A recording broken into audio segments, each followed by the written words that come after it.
Good morning. Welcome back to Gravity, a place to keep you grounded in the Scriptures, even if you can't make it to church on time. My name is Nathan Keller. I'm a minister at Westward Church of Christ, and we're continuing in the book of John that you may believe. Last time we did John chapter 3, and we finished off the section about John the Baptist being asked, being challenged by his followers who were beginning to be jealous of what Christ and his disciples were achieving down the Jordan River. We find ourselves in John chapter 4, but before we get into it, I want to kind of give you an understanding of where I'm coming from with this scripture. One of the toughest things that happened to me as a youngster was when I moved from Muleshoe, Texas to Dimmitt, Texas. Actually, I made a mistake. I got that backwards. I moved from Dimmitt, Texas to Muleshoe, Texas. I went my 6th grade year, and it was working fine. We had a great summer, and then the first day of school, I walk into my 3rd period class, social studies, and the teachers did the thing none of us kids really like. They made us introduce ourselves, and so I introduced myself, and sure enough, I said, I'm from Dimmitt, Texas. I miss people there. I had a lot of friends. I miss everybody. And there was a kid there who said, he spoke up and he said, well, why don't you just move back? Now, I don't think he was meaning to do what he meant, what he actually did, okay? When he said that, I think he was trying to get a joke, but it sounded very mean-spirited. And at that time, a kid from Dimmitt, we'll call a Demetian, I felt completely like an outcast in Muleshoe, Texas.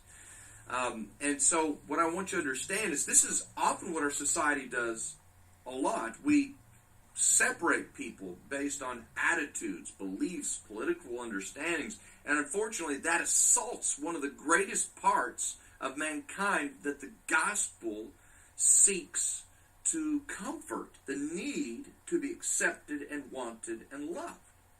And so that's kind of what I'm looking at this scripture with in John chapter 4 with Jesus and the woman at the well, is this concept of Jesus coming to see an outcast. So if you look at it with me, let's go ahead and read. We're just going to read through verse 18. It says, therefore, when the Lord knew that the Pharisees had heard that Jesus made and baptized more disciples than John, though Jesus himself did not baptize but his disciples, he left Judea and departed again to Galilee.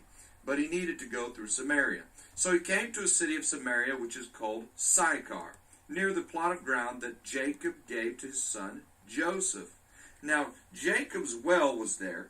Jesus, therefore, being weary from this journey, sat thus by the well. It was about the 6th hour. A couple things I want you to do for me real quick. If you have your own Bible you don't mind writing in, right there in verse 4, it says he needed to go there. Just underline or circle the word needed. We'll come back to that in a moment. And then also I want to point out to you, it says 6th hour. We commonly say this is probably the noon time. The reason we say that is because they kind of did their scheduling based on when the sun came up, and so that would put them at noontime. Now, it continues on, it says, verse 7, a woman of Samaria came to draw water. Jesus said to her, give me a drink. For his disciples had gone away into the city to buy food. Then the woman of Samaria said to him, how is it that you, being a Jew, ask a drink from me, a Samaritan woman? For Jews have no dealings with Samaritans. Jesus answered and said to her, if you knew the gift of God, and who it is who says to you, give me a drink, you would have asked him, and he would have given you living water. The woman said to him, sir, you have nothing to draw with, and the well is deep. Where then do you get that living water? Are you greater than our father Jacob, who gave us the well and drank from it himself, as well as his sons and his livestock? Jesus answered and said to her, whoever drinks of this water will thirst again, but whoever drinks of the water that I shall give him will never thirst. But the water that I shall give him will become in him a fountain of water, springing up into everlasting life. The woman said to him, sir, give me this water, that I may not thirst, nor come here to draw. And Jesus said to her, go call your husband, come here. The woman answered and said, well, I have no husband. And Jesus said to her, you have said, well, I have no husband, for you have had 5 husbands, and the one that you now have is not your husband, and that you spoke truly. Now, what I want you to first understand is there in verse 4, it says that Jesus needed to go to Samaria. What's interesting about this is that Samaria is really not geographically streamlined for getting to Galilee, which it says he wants to go to. I've got a map here if you'll look at it. So Judea is to the south here. You see the words real big, all caps, Judea, right at the bottom of that picture. And sure, Samaria up above, about in the middle, is right between that and Galilee. It's right in the middle, so we automatically assume it's geographically streamlined to get there. But here's the deal. Number one, if you were a Jew, you would go from Jerusalem, and you would go from Jerusalem down through Bethany, up through Jericho, up through the Jordan River Valley, and on up to Galilee. All right? Now, if, let's say, we take into account chapter 3, it says that Jesus was baptizing somewhere around the Jordan River, he would already be at the Jordan River. So he would just go straight north to Galilee. But verse 4 says he needed to go. And so if you look at Samaria, Samaria is nowhere close to the trip to Galilee.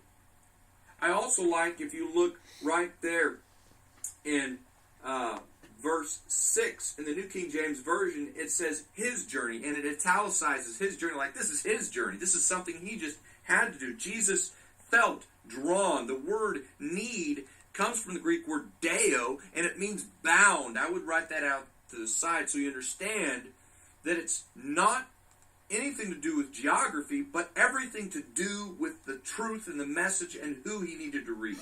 He had to reach the Samaritan woman in chapter 4, and I want you to understand something. He had to break two massive barriers to do that. Number one, he had to break a gender barrier. The gender barrier is broken because he's speaking to a woman at a well, and we'll talk more about that in a second. The second thing he had to break, the second barrier, was racial.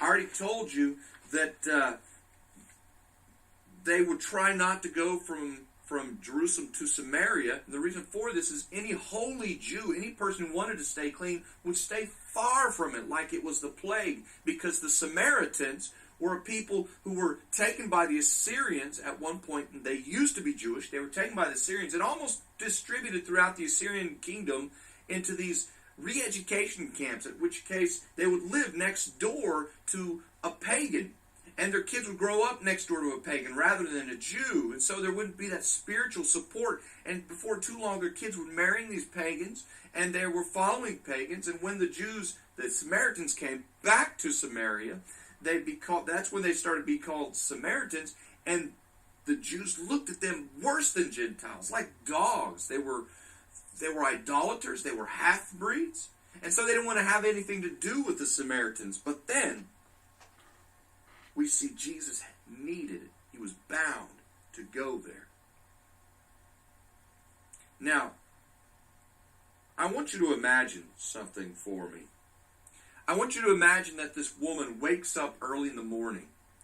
She's waking up next to her male companion, and she feels the cool of the morning coming in through the windows, and she starts to get ready to go. She picks up her pot, and she hears talking outside. It's the other women walking down the street towards the well. She looks through the window and sees this and decides, not today. I don't want to go today. I don't want to hear them talking about me again. And so she waits until noon, the warmer part of the day, hotter part of the day. You usually didn't get water at noon. You got it in the morning. She waited till noon, and she crept outside, and she went down the path to the well, thinking, I'm going to be all alone. And what does she see? There's a man at the well. A man at the well. I imagine her just frustrated. She walks down to the well, doesn't even look at the man, starts to get water, and he breaks the silence and says, give me some water. She looks at him. Maybe it's his accent. Maybe he's got tassels on his robes like Jews were supposed to have to keep the law. But she knows he's a Jew, and she says, what do you, a Samaritan, or Jew, want with me, a Samaritan? We are not supposed to have anything to do with one another. Come on, guy. He says, if you would know who I was, you'd ask me for water, I'd give it to you, and it'd be living water. Now, I want you to understand the term living water and dead water. They're both used in Jewish vernacular at that time. Living water is referring to water that has a source, like a stream, a river, an ocean, a well. Dead water is referring to water that doesn't have a source. It could be a container, something you put water in, right? And so she hears him say, I'll give you living water, and she looks around, she's like, you got no pot. What's the deal? In fact, she says, you've got no container, the well is deep, so where are you going to get your water from? This well was built by Jacob. It was buried. It was dug by Jacob. He drank out of it. His kids drank out of it. His flocks drank out of it. Are you better than Jacob? And you know what Jesus says? Yes. Except he says it in a longer answer. He says, Jacob's water will make you thirsty. You'll drink it, it'll be great, but you'll be thirsty later. My water, you drink it, you'll never be thirsty. On top of that, it will give you a fountain within yourself that will well up into everlasting life. Now, the neat thing about this is what Jesus says to her after this. Because she says, oh man, I want that. I want what you're selling because I never want to come back to this well again. Jesus says, fine, go call your husband here. She says, well, I don't have any husband. He says, you're right. You had 5 and the one you're with now is not your husband. So that's 6 men that you've been with. What does that mean? It means she's thirsty. We need to understand that. Jesus came because this woman was thirsty for something. She was thirsty for companionship. But whatever it was simply dead water. Now, at the beginning of this study, I told you how, as a child, I was sitting in class, and this kid said, then go back there, and I felt so alone. I felt like an outcast, right? Remember that? Well, one thing you got to know about people is if they feel like an outcast, they're going to feel like they belong somewhere. They're going to adapt somewhere. Survival of the fittest, and I did the same thing. The types of kids that I played with were in that classroom. The type of kid that I played with in Dimmitt was the kid who said that to me. The type of girls that I played with, because I love to play with girls more than boys, all the cute girls were in that classroom, and so I felt like an outcast from all the people I usually played with. So I adapted. I found a group of kids that I played with, and man, we cussed up storms. We were so rude to girls. But that continued on. I was thirsty for friendship. High school, thirsty. College, thirsty. Now, if you look at our society, I got a question. Do you think it's thirsty? Yeah, look at the Matt Lauers of the world. That is exemplification of thirst. A person who's got power, who's thirsty to have some type of a sexual relationship with someone and uses that power to get it. And once they have that taste, they're still thirsty. They're going to continue to get more. Our society is thirsty. You go on Fox News, you can see every day, almost every day, a new teacher has sexually abused a child. Thirsty. Yeah, we're thirsty. People are thirsty. Let me tell you what the prophet Jeremiah said. And you'll find it in Jeremiah chapter 2, verse 13. God says, for my people have committed 2 evils. They have forsaken me, the fountain of living waters, and hewn themselves cisterns, broken cisterns that can hold no water. Israel had forsaken God, the fountain of living water, for idols. Dead cisterns, dead water, broken cisterns. So my question now for you is, what are you thirsty for? What are you thirsty for?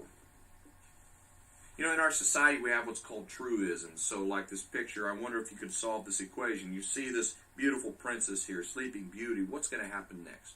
Prince is going to come in. He's going to save the day. He's going to kiss her. They're going to live happily ever after. Well, in Jewish tradition, they have truisms, and it's at the well. Let me explain. In the book of Genesis, Abraham sends his head servant to go get his son a wife. And where does he find the wife? At a well. In the book of Genesis later on, Jacob flees from his brother Esau, and he ends up at this well, and there's this knockout of a woman. He's just like, wow, and he gets all this water for her, and he lays a kiss right on her. Right then, her dad comes out, and it becomes an amazing story that you need to read. But the point is, he meets his wife at the well. in the book of Exodus, my favorite.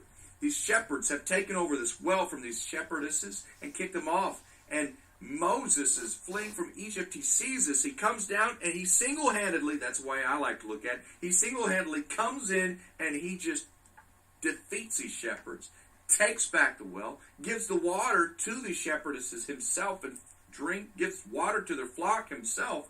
And who does he meet? Zipporah, his next wife.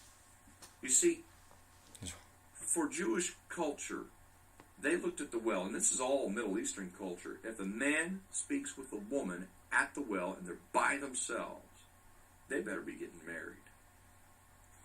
Jesus broke gender barriers, and at this moment, he has come to this woman because he knows she's thirsty and she needs a groom.